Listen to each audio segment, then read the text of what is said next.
Jeans pant পরে কানে headphone গুঁজে যে মেয়েটা ড্যাশিং সেজে কলেজে যায়, সে ঘরে বসে ওম চালিয়ে ধ্যান করছে।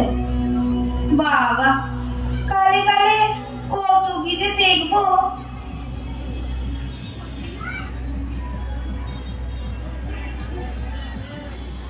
দেখবো না বল, করবো। নিজের দিকে নজর দিতে গেলে এগুলো তো বেসিক বন্ধু। মেডিটেশন ছাড়া নিজেকে জানবি কি করে?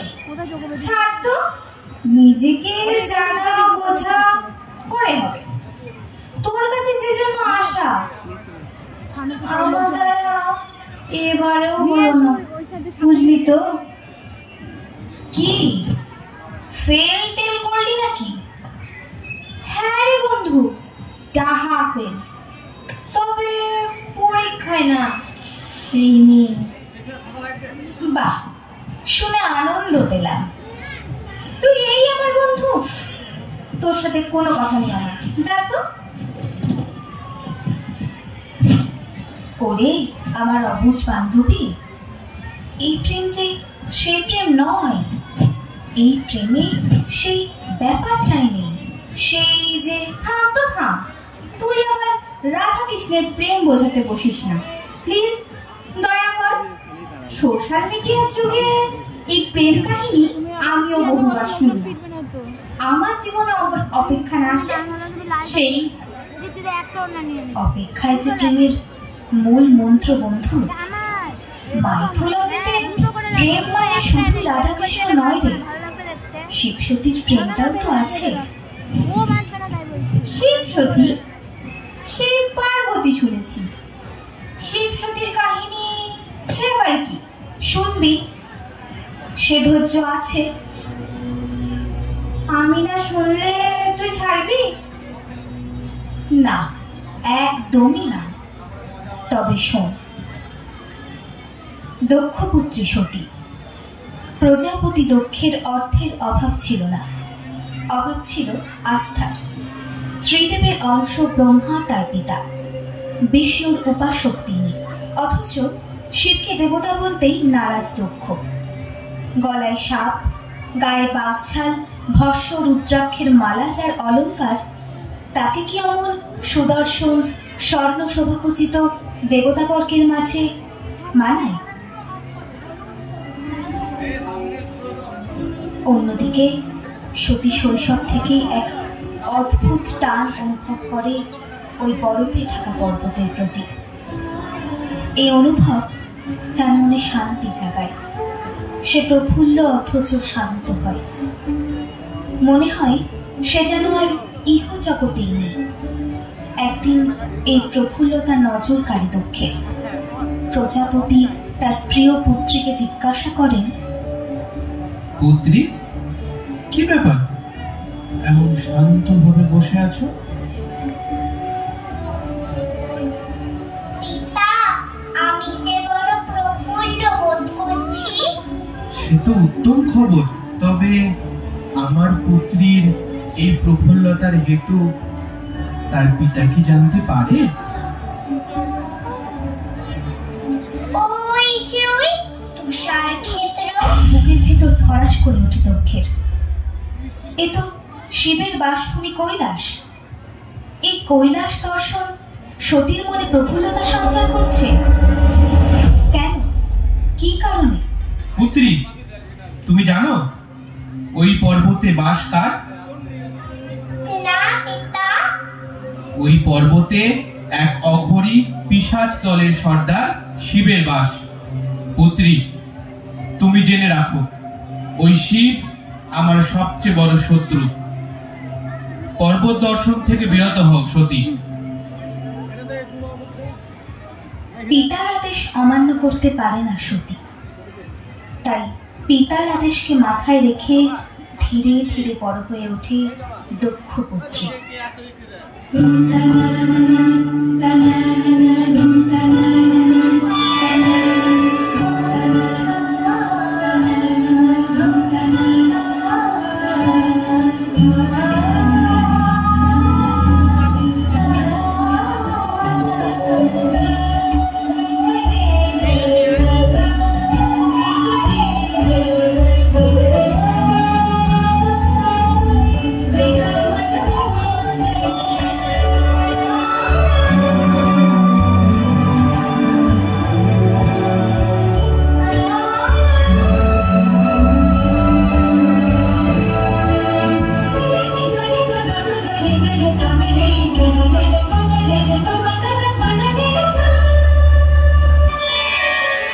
কিশোরী থেকে যুবতী হয়ে ওঠে এবং বয়স বাড়ার সাথে সাথে আকর্ষণও বেড়ে যায় ওই তুষারাবৃত পর্বতের প্রতি।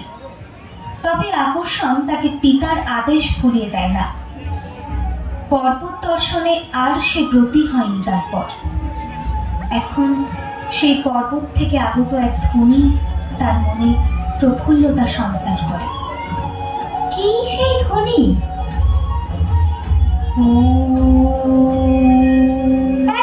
এক মিনিট, ওম মানে এই জাস্ট তোর ঘরে ঢোকার সময় যে আওয়াজটা শুনলাম সেটা? ওটা তো একটা সামান্য ধ্বনি, একটা আওয়াজ। তা শিব সতী প্রেমের সাথে কিভাবে যুক্ত?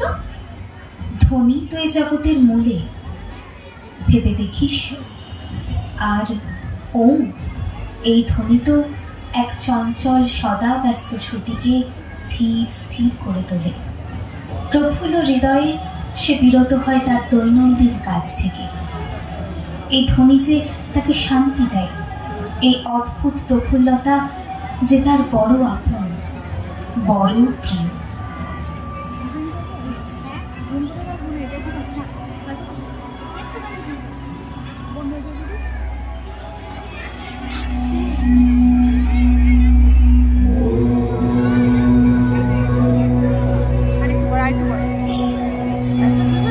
সত্যি কি হয়েছে তোমার? এমন স্থির ভাবে বসে রয়েছো সত্যি? দিদি, তুমি শুনতে পাচ্ছ? কি? সত্যি ধীরে, পিতা শুনলে কোনো ক্ষতি হবে না দিদি। এই আওয়াজ যে আমি রোজ শুনি, বারবার শুনি। এই কোন অজানা বিপদের দিকে অগ্রসর হয়েছো তুমি সত্যি? বিপদ? বিপদ তো নয়, এই যে প্রেম। প্রেম কার? এই ধ্বনি যার, এই ধ্বনি যে শিবের সত্যি। তবে আজ থেকে সতী ও শিবের দিদি। কিন্তু সত্যি শিব যে পিতার। কোনো ক্ষতি হবে না দিদি, আজ থেকে সতী যে শিবের।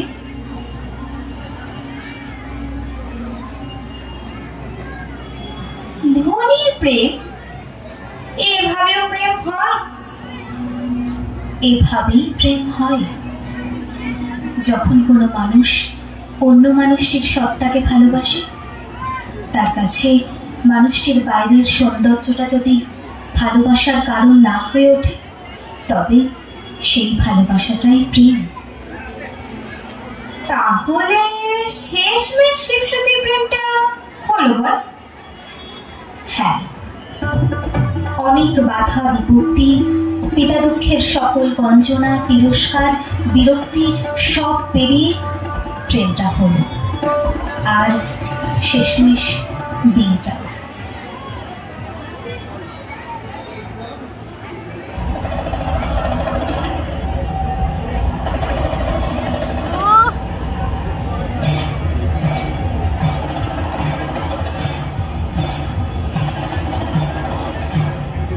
শিবসতীর বিয়ে আড়ম্বরহীন। কি অদ্ভুত, কি অভূতপূর্ব সেই দৃশ্য! বিশ্ব ব্রহ্মাণ্ডকে সাক্ষী রেখে সকল দেবতাদের উপস্থিতিতে শিবসতী আবদ্ধ হলেন বিবাহ বন্ধনে। সুখে শান্তিতে কাটাতে লাগলো তাদের সংসার জীবন। প্রজাপতি দক্ষের পুত্রী তুমি, এই ভব করে ঠিকানাহীন শিবের নিঃস্ব সংসার তুমি আলো করে রেখেছ। তবে প্রিয়, আমার ঘরেই বর্বচ্ছন্ন কৈলাস, তোমায় নিদারুণ কষ্ট সহ্য করতে হয় নিশ্চয়। আপন গৃহকোণকে স্ব ইচ্ছায় সাজিয়ে তোলার স্বাদ সকলেরই থাকে, সে সুযোগ তুমি আমায় করে দিয়েছ। এমন সৌভাগ্য কজনের হয় বলো? এই কৈলাস যে এখন আমারও ঘর।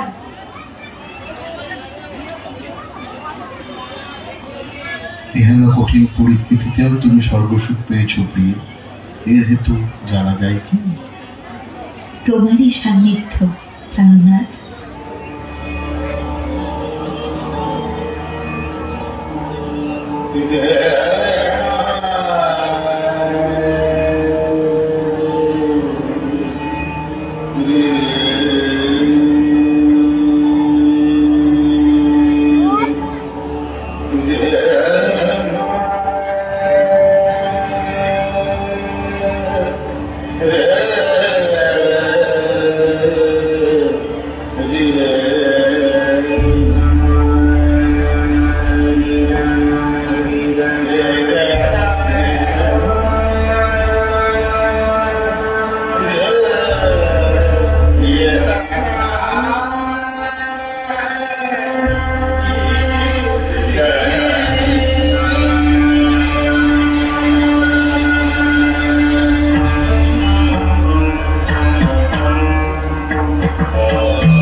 শিবসতীর কাহিনী থেকে আমরা শিখলাম মানুষকে ভালোবাসতে গেলে তার সত্তাকে ভালোবাসো, তার বাইরের সৌন্দর্যকে নয়, তবে কঠিন পরিস্থিতিতেও তোমাদের মনে প্রেম সঞ্চার করবে।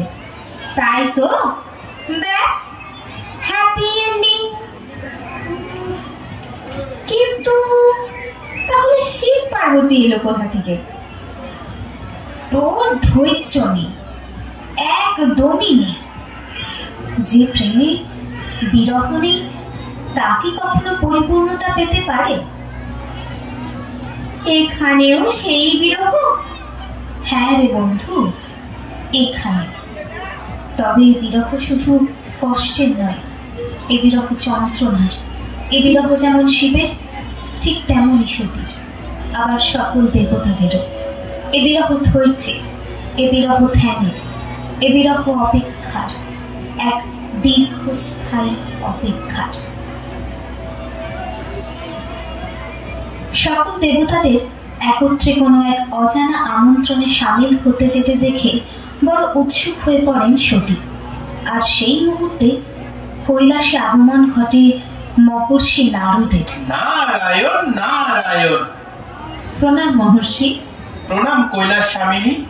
দেবী, আপনি কি বিষয়ে এত উৎকণ্ঠিত হয়ে রয়েছেন?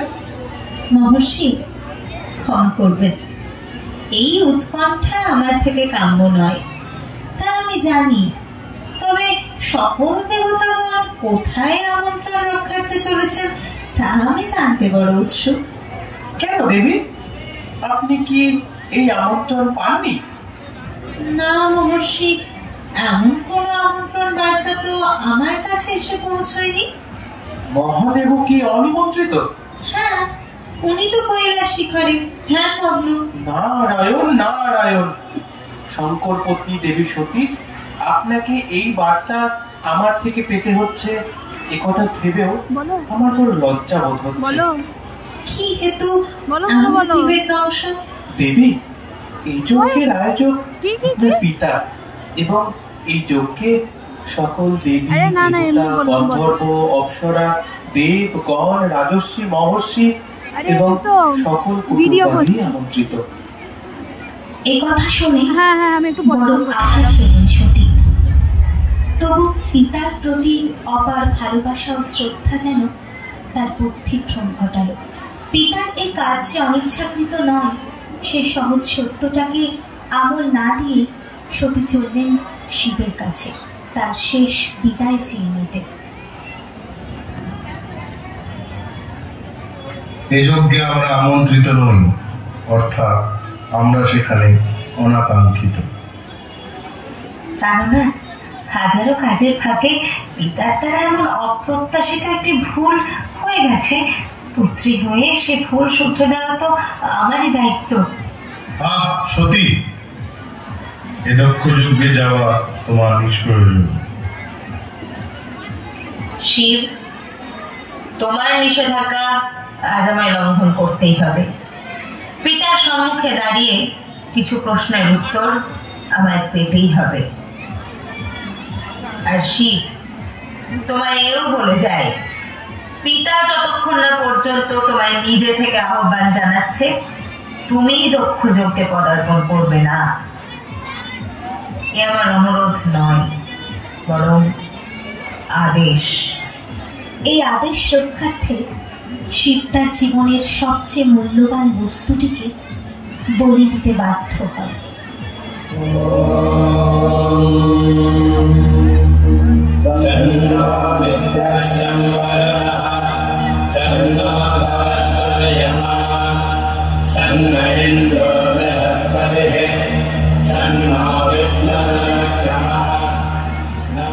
পুত্রী সতী। পিতা, না না, তুমি কি এখানে আদৌ আমার পুত্রী হয়ে এসেছো, নাকি ওই শিবের স্ত্রী হিসেবে? আমি আপনারই পুত্রী, এটা চরম সত্য।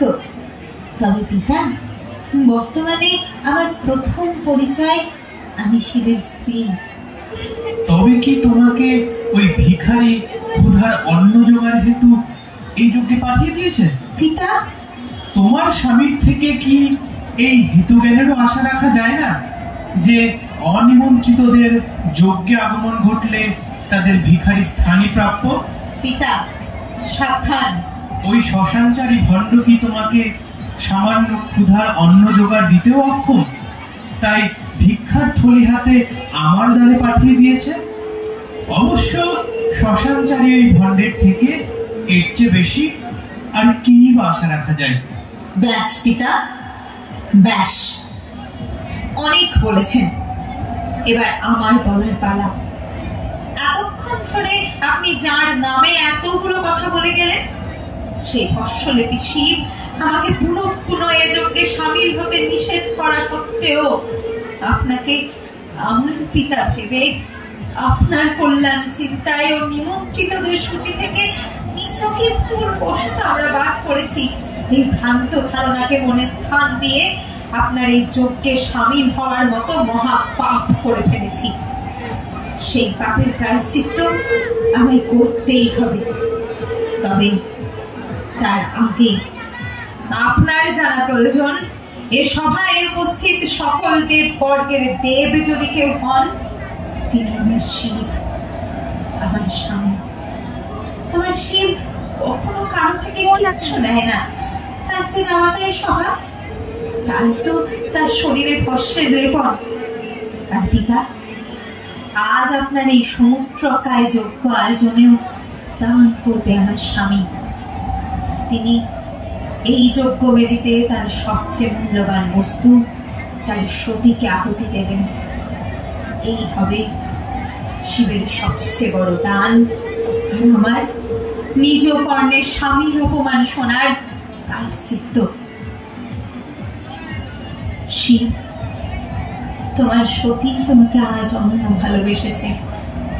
সেই ভালোবাসার দোহায় আমার পিতা তোমায় যতক্ষণ না আহ্বান জানাচ্ছেন, তুমি এই দক্ষ যজ্ঞে প্রবেশ করবে না।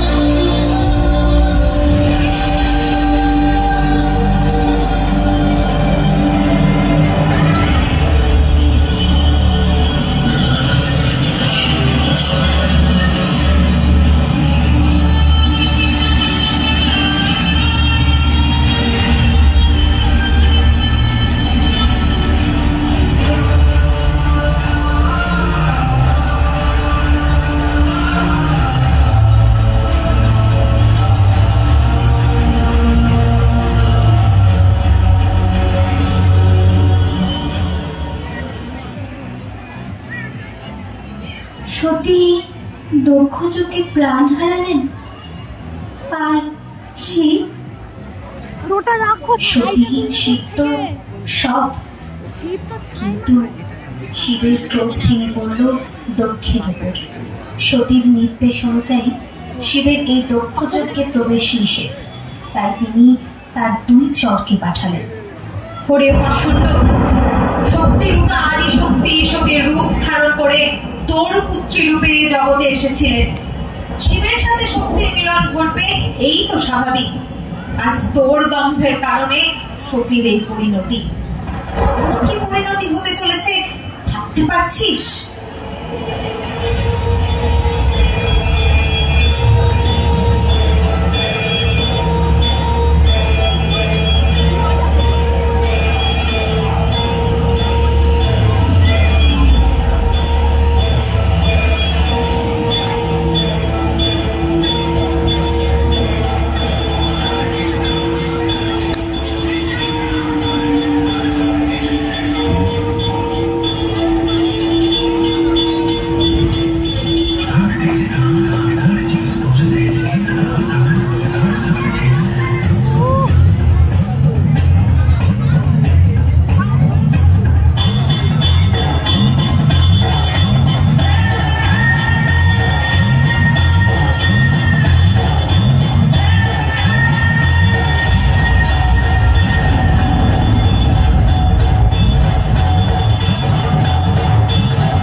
উদ্দেশ্যে। শিবের সম্বিত ফেরাতে বিষ্ণু তার চক্রের সাহায্য নিলেন।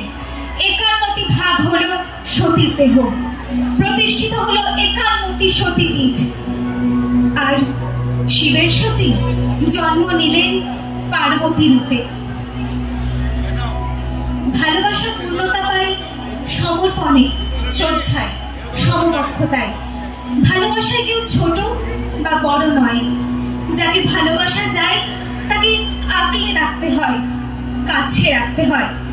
শিবসতীর এই কাহিনী থেকে আমরা একটু শিক্ষা গ্রহণ করলে সমাজের সকল বিফলতা মুছে যেতে দেখব। কিরে, বুঝলি তো? হ্যাঁ রে বন্ধু, বুঝলাম। আর এও বুঝলাম তুই আমার প্রকৃত বন্ধু।